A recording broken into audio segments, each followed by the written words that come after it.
when the United States decided to fight against the Russians about Ukraine, right?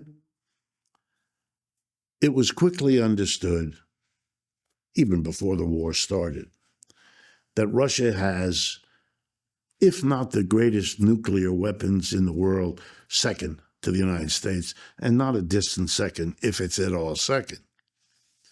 Which means nuclear war is out. You couldn't possibly pick a worse choice than Russia to have a nuclear war with. I mean, pick China, pick anybody, Russia's got the so there's not going to be a nuclear war. The two sides understand that would be crazy.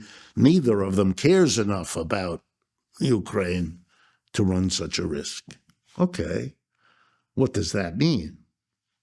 Well, it means that if there's going to be a war, it's a conventional war. Army, Navy, Air Force in a war. Okay. But then you don't want to fight Russia because Russia has a fantastic record in these kinds of wars. I mean, Napoleon tried and got defeated. And Kaiser Wilhelm tried and got defeated. And Adolf Hitler tried and got defeated. Do you really want to fight the Russians in an armed conventional war? The United States understood that. They really did. So they came up with the great way to victory: sanctions. Russia's a small economic unit. Russia's dependent on exporting oil and gas. We are the United States, and we have allies, the Europeans, and we're going to say to the Russians, we're going to sanction you. They did. This is the quote I'm quoting. I didn't make these things up. Mother of all sanctions. That's what they called it. We're hitting you with this, and then we're sanctioning oligarchs. We're sanctioning industries. We're sanctioning companies. We're sanctioning the whole country. We're sanctioning. And it was the biggest program of sanctions. There are thousands of sanctions right now on Russia. But the big one was Europe would stop buying. And to drive the oil and gas, and to drive the point home, remember? They blew up the undersea cable, the undersea gas pipeline, right? I mean, extraordinary action to stop the Russians from exporting their number one moneymaker. That was going to bring them to their knees. The president said so. What wasn't calculated was that the Russians have a way to avoid the impact of the sanctions. Not the usual way, because sanctions are quite easy to evade.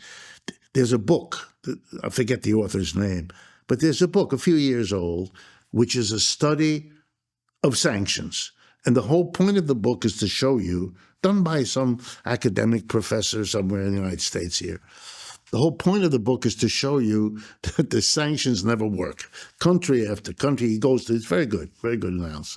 Anyway, it's not that. The mistake made by Biden and his people was not to understand the importance of China and its allies, known as the BRICS.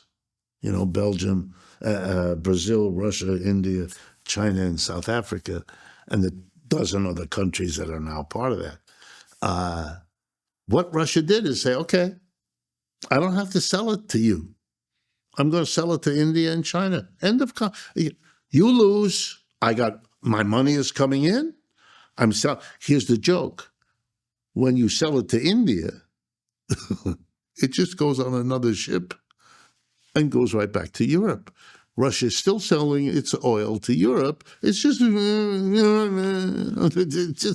middleman. Yeah, but the beauty, they never understood because they didn't understand.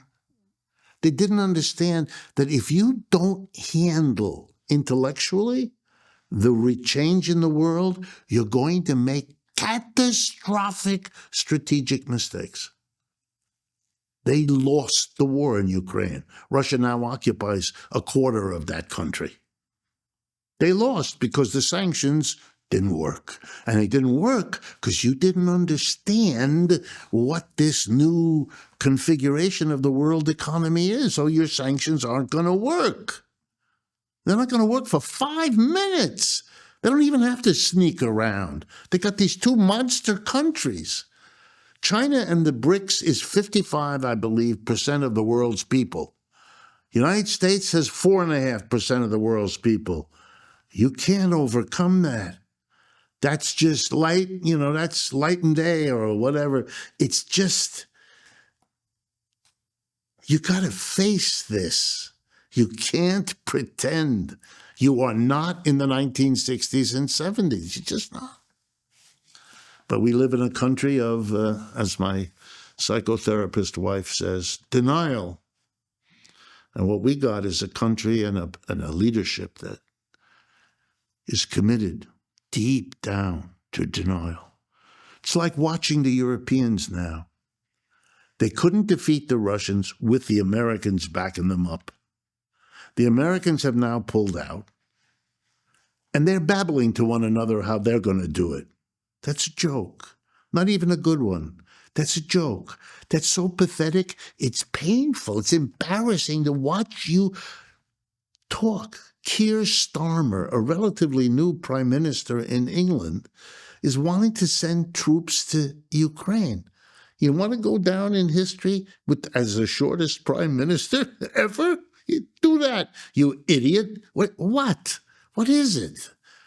Yeah, these are not stupid people. I don't mean idiot in that way. It's just, this is an idiotic. It's like the Hail Mary pass. We can do better than that. We are not in the last 2 seconds. We are not. Don't do that. There's no need for this. But nobody asked that question. Everybody's enthralled with, going to hit them with a tariff, and I'm going to raise the tariff.